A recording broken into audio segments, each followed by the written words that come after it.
Hey, Daliso Chaponda here, currently counting down my top 5 comedy routines of 2018. We are at number 3, and the number 3 routine is actually about Britain's Got Talent, which I did in 2017, but I talked about a lot in 2018 because the tour I was doing was well in the knowledge that 85%, if not 95% of my audience came from doing Britain's Got Talent. This audience was always very curious about what it was like. I always get asked by fans, what was it like getting the buzzer? What was Simon Cowell like? How has your life changed? And so I realized I had to address in my show these questions which fascinated people. So I wrote around 20 jokes about every aspect of doing Britain's Got Talent. I had probably around 20 jokes, and then I gradually started cutting down the ones which weren't funny or didn't work in the show. So some of the jokes I cut. For example, I did a joke about the press. The tabloids were interested in me, and I was warned by a person from the press office of BGT that you need to watch out because sometimes they will try to get dirt on you by sending attractive women to talk to you. And the punchline of the joke was, ever since I found this out, I've been hanging out very near the entrance of the tabloids hoping to meet some of these beautiful women.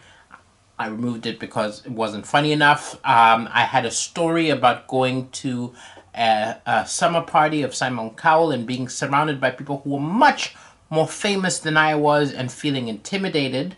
And then I did a gig with for charity with a very funny man, Jim Jeffries, and he told a story about being the least famous person at a party, which was 10 times funnier than mine, and made me look at my joke, which I thought was funny, and throw it in the trash.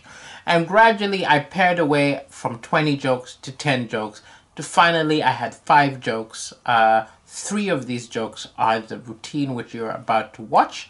I recorded this in Kenya, and any of you who is very, very observant might notice that I actually speak at a slower pace than usual, and my delivery is a little bit different, and this is because a lot of my audience is second language English, so I modulate my delivery to better make the jokes work. I hope you enjoy it, and I'll be back tomorrow with number 2.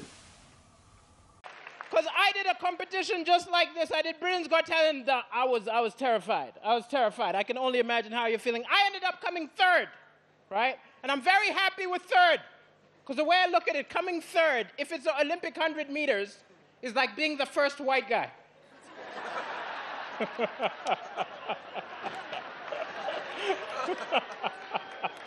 And the person who won was a very talented pianist called Tokyo Myers, and he did something amazing. For Britain's Got Talent, you win £250,000. That's like 35 million shillings. He took that prize money and he gave it all to charity to help poor children. Isn't that beautiful? I think it's beautiful. I think it's inspiring. But at the same time, I've got to tell you, if I had won, I would not. No. I would have given some of the money to help poor women, but that would have been on a one-by-one.